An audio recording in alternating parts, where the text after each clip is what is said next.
Bueno, buenas tardes. En este video le hablaré respecto al quinto capítulo del texto Las formas elementales de la pobreza.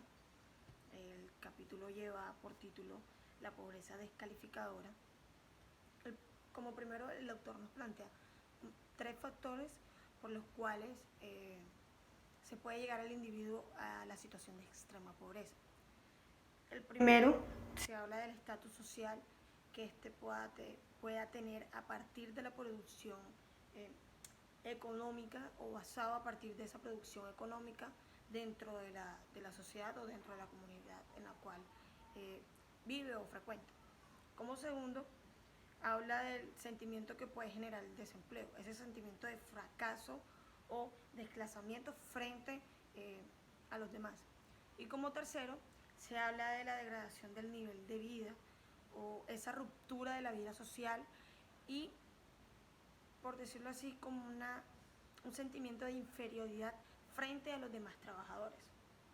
Todo este proceso de descalificación social corresponde a la fragilización de los modos de interacción social del individuo con el resto de la sociedad o el resto de la comunidad.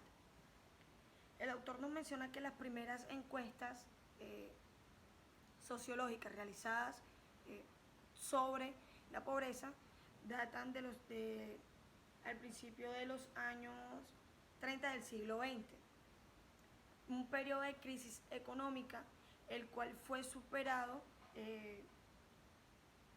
por el periodo de la prosperidad económica posguerra. A finales, en este periodo de posguerra, de prosperidad económica, el tema de la pobreza y los estudios de la pobreza pasaron a un segundo plano. No eran pensados, no eran estudiados y por lo general los investigadores sociales o demás científicos sociales, por llamarlo así, se preocupaban mayormente por otros temas, pero el tema de la pobreza no era tan común ni tan estudiado. A finales de los años 70 se vuelve nuevamente a estos estudios de pobreza y se habla de una nueva pobreza. El concepto de descalificación social, según el autor, aparece en los años 80 y se refiere a todo el proceso de expulsión del mercado laboral o el mercado del empleo, como el autor lo menciona, de numerosas capas o numerosa población dentro de una comunidad. Y al mismo tiempo hace hincapié de las diferentes dinámicas, de la percepción y de la evolución del concepto de pobreza, que va muy relacionado con el tema de la asistencia y el estatus social a los cuales los pobres deben llegar a acogerse. Asimismo, el autor habla respecto a una correspondencia en cuanto al concepto de descalificación social y el tipo ideal de pobreza descalificadora que plantea en este texto. Y habla de una correspondencia, una relación de forma específica entre una población pobre en función de su dependencia respecto a los servicios sociales y el resto de la sociedad.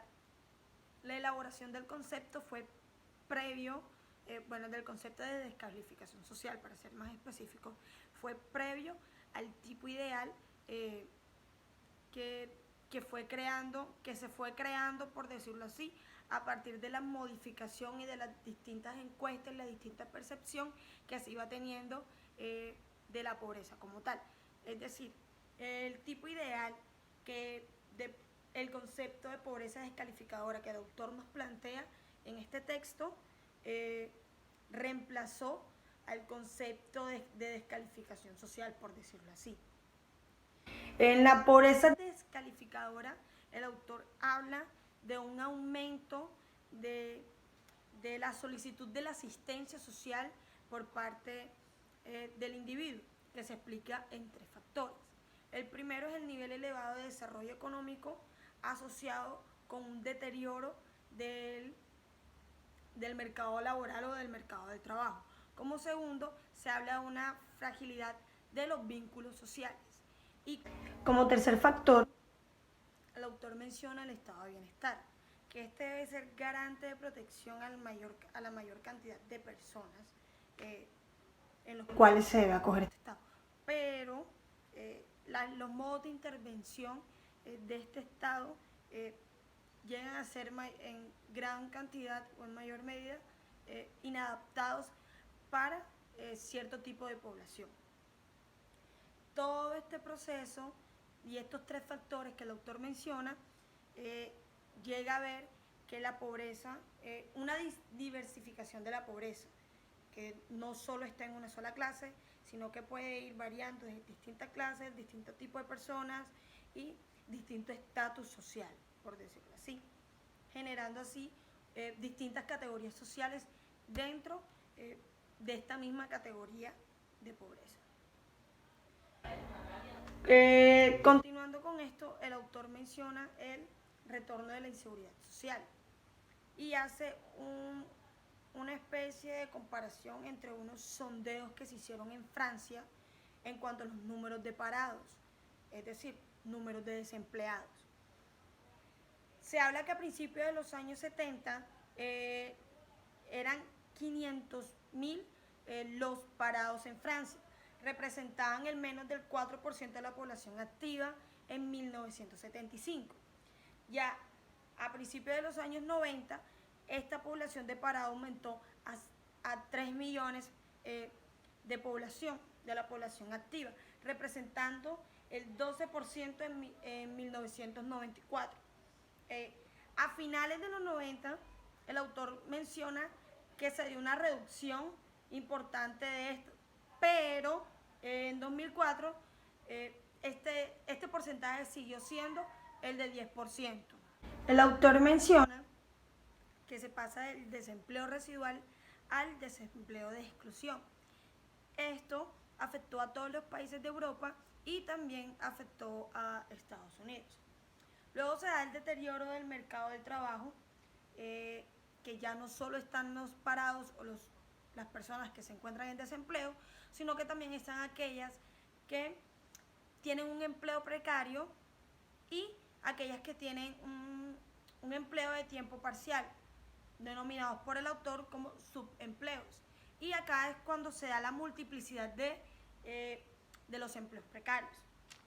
Asimismo, el autor menciona que la reestructuración de las empresas llega a generar también ese sentimiento de inseguridad social en los trabajadores por esos mismos cambios que se pueden llegar a dar.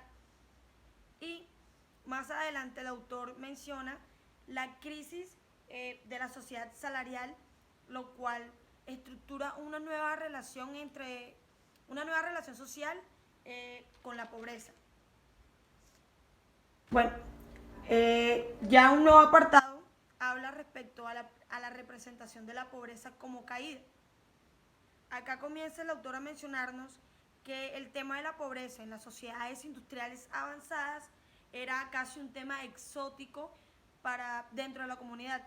No era estudiado en gran cantidad, no era visto, por decirlo así, y no tenían como algún frente o alguna protección en cuanto a los temas de pobreza para tratarlos.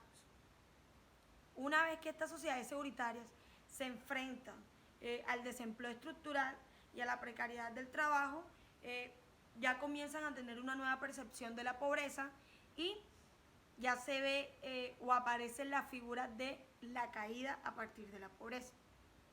Se realizan los eurobarómetros, que son estudios dedicados a la percepción de la pobreza. ¿A qué personas se le acercaba a preguntarle o a hacerles esta encuesta? Eran aquellas personas que habían declarado, que habían visto a personas o habían escuchado de personas que estaban pronto a caer en la pobreza, que ya estaban en pobreza o estaban en una pobreza extrema. A partir de esto se da dos posibles respuestas. Primero, la pobreza heredada, Y segundo, la pobreza sufrida tras una caída. Todo esto teniendo en cuenta, y lo mencionaba anteriormente, con toda la parte del estatus social que representa, que es representado o es basado a partir de la productividad económica, ya el tema de los empleos precarios y las personas que caen en paro o caen en desempleo. Con estos eurobarómetros, el autor menciona que se puede ver la evolución que ha tenido esta percepción, ya que se tienen 4 puntos de referencia. Primero en 1976, que fue la primera vez que se realizó el eurobarómetro. Segundo en 1989.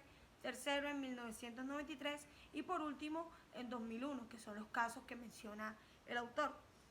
Es así como se ve, a partir de esto se ve la multiplicidad de la pobreza y todas las formas de seguridad social por las cuales se puede percibir, el tipo de desarrollo económico y el nivel de protección social que no son los mismos en los países y que por ende la percepción de la pobreza no va a ser de igual forma. Asimismo se habla, como mencionaba ahorita, de la crisis de las sociedades salariales. No menciona el autor 2 puntos o 2 tipos de sociedades. Que primero está las sociedades salariales avanzadas, las cuales la percepción de la pobreza como caída era mucho mayor, teniendo en cuenta que ellos tenían esa plena conciencia de perder la protección que venía acompañada por el empleo. También todos los puntos que las empresas o el empleo le podía generar a ellos la seguridad y que nunca se habían tenido que enfrentar en gran cantidad o en mayor medida a esta caída. En la otra parte encontramos las sociedades menos salariales, que la percepción de la pobreza como caída es mucho menor debido a que en estas sociedades la protección que se les daba era mucho menor y era desigual. Entonces la forma de verla ya no era tanto como una caída, era algo que había sido más normalizado, por decirlo así. Obviamente esta percepción de estas dos sociedades varía dependiendo del periodo de la encuesta. En 1976 se da un nivel muy bajo de esta percepción frente a el aumento que se tuvo entre 1976 y 1993, excepto en Alemania Oriental. Por otra parte, está la fuerte disminución que se tuvo de la percepción, por decirlo así, entre 1993 y 2001. Ya luego el autor nos plantea un nuevo subtítulo o un nuevo apartado referente al miedo a la exclusión. El autor menciona que la pobreza descalificadora se traduce a un sentimiento de angustia colectiva dentro de un país o dentro de una comunidad, y que en los años 90 el debate sobre la exclusión aumentó de forma distinta en Francia. Se le dio, por decirlo así, más importancia a esto. Se hizo en Francia unos sondeos, los cuales partían de una pregunta. Me permito leerla. Decía: ¿le da miedo llegar a convertirse un día en un excluido? Esta pregunta y estos dos sondeos dividieron a Francia, por decirlo así, en dos. Está la primera, que es la que gana el abrigo de cualquier amenaza de precariedad, y la segunda es la que pierde o podría perder su sitio por su fragilidad económica o de relaciones. Se habla de que el 53% de las personas encuestadas respondieron de forma afirmativa o respondieron sí a esta pregunta, y que esa percepción se mantuvo estable a partir de los años. Entonces se menciona: una de cada 2 personas constituía la población activa protegida dentro de acá, y que el miedo a la exclusión es mayor en las mujeres, que están igualmente cualificadas que los hombres, pero eran más desfavorecidas en cuanto a entrar a la pobreza o a la precariedad. También se habla de que el sentimiento de inseguridad puede ser excesivo, pero que se extiende a las diferentes capas sociales que puedan tener. Más adelante también, en el mismo apartado, el autor nos menciona que se encuentran las protecciones civiles y también las sociales, pero que a las protecciones sociales, por decirlo así, se les dio menos importancia en cuanto al Estado, pero mayor importancia en cuanto a la seguridad social, en cuanto a la protección social de la misma comunidad. En cambio, a las otras preocupaciones, ya sea la decadencia y la violencia, se le dieron un mayor acogimiento o un mayor desarrollo en cuanto al Estado le compete. Más adelante también nos menciona que el miedo a la exclusión se aumenta por la angustia del no reconocimiento. Y es aquí donde nos plantean dos posturas. Primero se encuentra la de Robert Castle, que menciona que la inseguridad social es resultado de la pérdida al menos parcial de los apoyos sociales.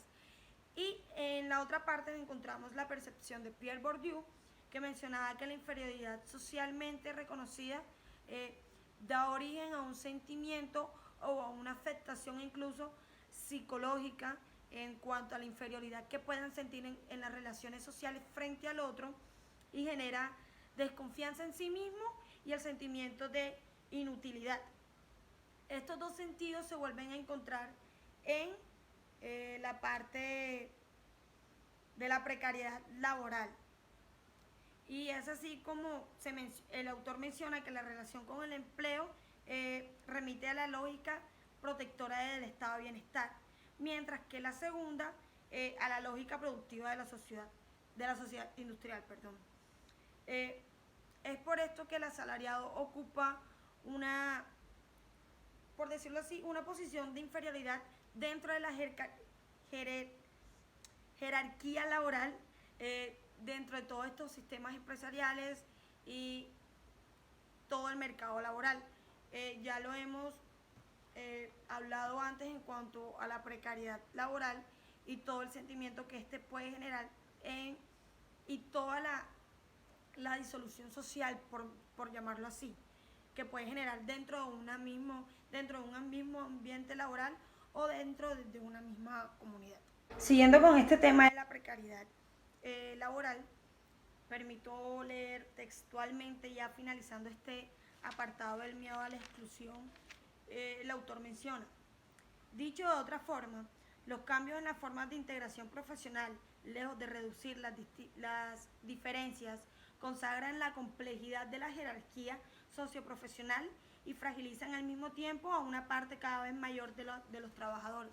Era lo que les mencionaba anteriormente respecto a toda esa disolución social de las relaciones sociales, o ese punto o ese límite que le coloca a las relaciones sociales dentro de una misma comunidad, incluso laboral. Un nuevo apartado es la nueva cuestión social en Francia y Gran Bretaña. ¿Por qué menciona el autor estos dos países en específico? Porque fueron estos dos los que se encargaron de dar debates y de llevar un poco más todas estas cuestiones de la intervención social y respecto a la pobreza.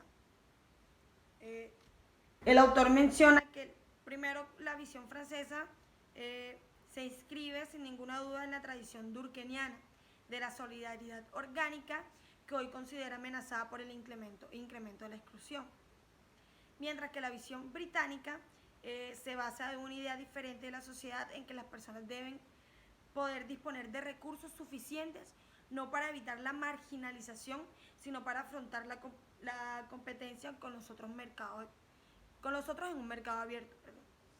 En el primer caso, en el caso de la visión francesa, la sociedad antecede a los individuos y debe regularse para permitir el bienestar de todos y la cohesión del conjunto.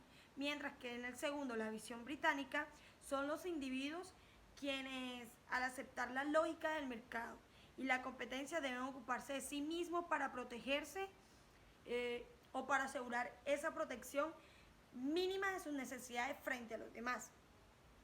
En eso, asimismo, el autor menciona que ambos casos, la cuestión de la pobreza remite a debates antiguos que han estructurado las representaciones actuales y los modos de intervención social. El autor menciona también que los franceses seguían mucho por ese alineamiento de la Revolución Francesa. Todas estas ideas vienen desde el siglo XVI, especialmente afirmadas, por decirlo así, en la Revolución Francesa, donde decían que el Estado tenía una deuda con la sociedad, y es que por esto ellos se veían en la obligación de, por decirlo así, de entrar a una reparación o a una ayuda de esto. Ya por último, está el último apartado que le mencionaba, que son los límites de la política de inserción o de acompañamiento social. Este ya es el último apartado del texto, y es acá mayormente el autor nos habla de todas estas políticas de inserción laboral y todo el acompañamiento que se ha dado en distintos países. Uno de los más efectivos, por decirlo así, el autor menciona que es el caso de Francia, la RMI o renta mínima de inserción, la cual brinda no solo un acompañamiento, sino que también da como unas bases para que estas personas se puedan mantener una vez salgan de estos programas de una forma estable. El autor menciona que la mayoría de estos programas en Europa lo que hace es, de una forma autoritaria, obligar al parado, por decirlo así, al desempleado, a que debe cumplir ciertos requerimientos para poder mantenerse dentro de los programas. Y en cambio, en Dinamarca ya se presenta de una forma mucho más flexible, en cuanto a los contratos que se puedan establecer con la persona parada. El autor menciona que se hace como una inserción de la vida, inserción en el campo laboral, inserción en el campo de vivienda, inserción en la salud, ya se toma el punto de los jóvenes, y esto me hace recordar mucho a por lo menos los programas que tienen acá con Familiar. Tiene uno de estos programas que son ayuda al desempleado, pero solo ofrecen la ayuda si cumplen ciertos parámetros, por decirlo así. Deben asistir a clases, deben asistir a ciertas capacitaciones cada fin de semana. Son casi 6 meses los que da con Familiar para esto. Entonces es más o menos lo que el autor plantea, pero que al fin y al cabo estos grupos o estas ayudas no representan en mayor medida ni ayudan a disminuir un tanto la pobreza, porque al fin y al cabo no le da a la persona un empleo estable, sino es que les da una ayuda momentánea, pero no les brinda más allá de esto. Entonces es como una especie de crítica que le hace el autor a estos programas y a estas políticas de inserción y acompañamiento social que se han dado. Gracias.